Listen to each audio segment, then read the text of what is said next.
लफ्ज और मत निकालना।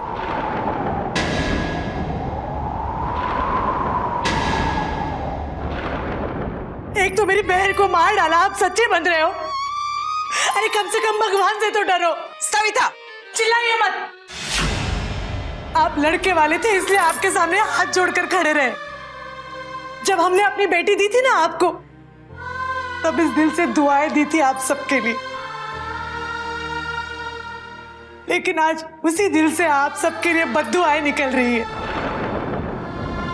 आपके इसी बेटे ने कहा था ना कि हमारी अंधी बहन को अपनी आंखों से दुनिया दिखाएगा। दुनिया दिखाना तो दूर, इसने तो हमारी बहन को इस दुनिया से ही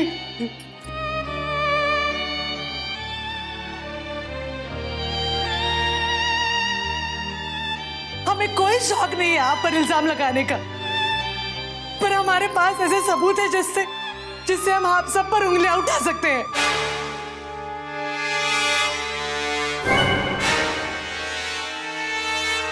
भोसले साहब, जब युवराज संध्या को लेकर मुंबई हमारे घर आया था, तब मैंने कहा था इसे 2 दिन रुकने के लिए। तब उसने कहा कि उसे जल्द से जल्द ग्वालियर जाना है, और अगर ग्वालियर ही जाना था तो 2 दिन क्या कर रहे थे? तब क्यों नहीं लेके गए संध्या को? पूना जाने की क्या जरूरत थी? और अगर इतना ही प्यार था संध्या से, तो उसे अकेले खाई में क्यों जाने दिया? तो तुम खुद क्यों नहीं गिर गए खाई में उसके साथ? उसे अकेले क्यों जाने दिया? बस, तुम्हारी ये मजाल कि तुम मेरे बेटे पर हाथ उठाओ। अच्छा, अपने बेटे पर हाथ उठाया तो आपको इतना दुख हुआ? हमारा सोच, हमारी बहन गई है। अब तुम जरूरत से ज्यादा बोल रही हो साक्षी। इंस्पेक्टर साहब, एक तो मेरा बेटा अभी अभी होश में आया है, और ये लोग उल्टा सीधा बोल रहे हो, उसे झूठा इल्जाम लगा रहे हैं। आप कुछ कीजिए, समझाइए इन्हें। हमें कुछ नहीं समझना है। एक तो हमें हमारी बेटी वापस कीजिए, या हमें इंसाफ चाहिए। समझ गई मिसेस जागीरदार? भोसले साहब, आप देख क्यों रहे हैं? अरेस्ट कीजिए इन सबको। मजाक समझ के रखा है? जो जी में आए बोले जा रहे हो, बोले जा रहे हो, बोले जा रहे हो। Enough is enough. इंस्पेक्टर साहब, बाहर निकालिए इन्हें। I can't deal with this middle class mentality anymore. निकालिए इन्हें बाहर। Middle class? हाँ, इन्हीं मिडिल क्लास लोगों के घर आप लोग आए थे हाथ जोड़कर हमारी बेटी का हाथ मांगने। हमारी बेटी देख तो नहीं सकती थी, पर अब लगता है हम भी अंधे हो गए थे, जो आप जैसे ऊंचे लोगों के ओछे इरादे नहीं पहचान सके। बाहर निकालिए इन्हें, फॉर गॉड सेक। इंस्पेक्टर साहब, बाहर तो हम रहेंगे, लेकिन आप सबको जरूर अंदर करेंगे, and I mean it. Bhosale साहब, इसी ने मारा है, इसी ने मारा मेरी बहन को। आप चलिए, उसने मारा है। क्यों मारा मेरी बहन को? क्या मारा था इसे? आप लोगों को छोड़ने नहीं देंगे। बाहर लेके जाओ। हाँ जाइए, हम भी देख लेंगे आप लोग क्या कर लेंगे। प्लीज बात करिए।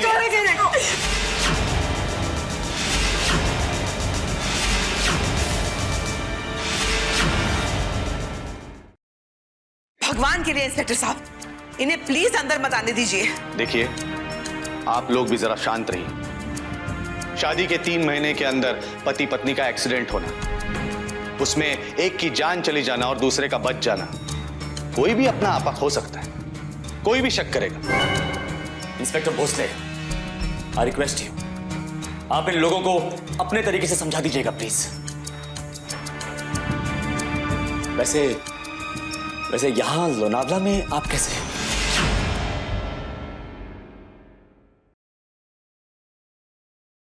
मैं inspector Bhosale, crime branch Mumbai. और ये रहे आईजी साहब के ऑफिस से इन्वेस्टिगेशन ऑर्डर। सविता जी ने युवराज के खिलाफ एक कंप्लेंट लिखवाई है।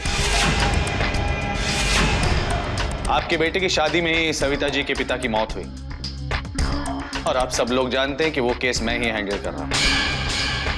अब चूंकि संध्या भी उसी परिवार से जुड़ी है, इसलिए आईजी साहब ने संध्या का केस भी मुझे ही सौंपा है। इसलिए अब इन्वेस्टिगेशन मैं ही करूंगा। इंस्पेक्टर, मुझे आपकी मदद की जरूरत पड़ेगी। सब आइए।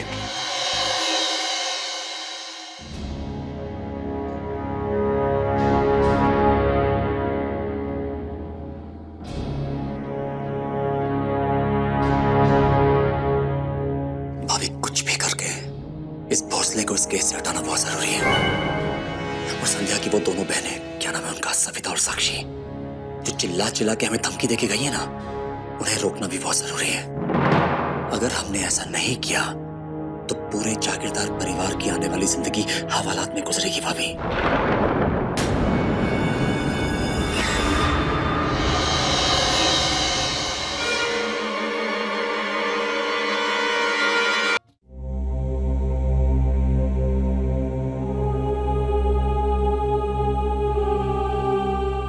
इंस्पेक्टर साहब, संध्या का कुछ पता चला? देखिए, हम आपके हालात को अच्छी तरह समझते हैं, बट कार जितने ऊपर से गिरी और जिस हालत में मिली है, इसे देख के संध्या का बचना तो मुश्किल लगता है। अब आप लोग को भी इस सच्चाई को मान लेना चाहिए कि एक्सीडेंट इतना बड़ा था कि एक्सीडेंट नहीं हुआ है, खून हुआ है मेरी बहन का। और उसका खून उसके अपने पति ने ही किया है। मेरी संध्या गृहस्थी में खुश नहीं थी, पर वो कभी कह ही नहीं पाई। पूरा जागीरदार परिवार कातिल है मेरी बहन का। मार डाला मेरी संध्या को। सविता जी, संभालिए अपने आप। देखिए, अगर युवराज ने या फिर उसके परिवार वालों ने संध्या का खून किया है तो वो बच नहीं पाएंगे।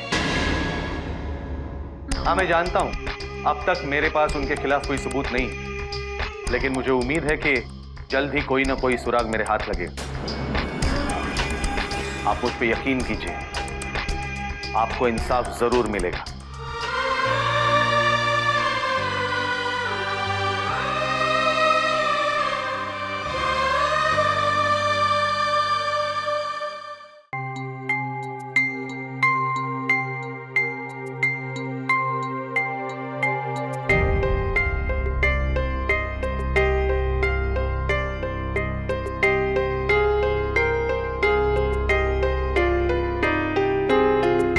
मैडम जी, पेशेंट आपकी कौन लगती है? हमारी कजन है। पेशेंट का नाम? वृंदा। Okay, thank you.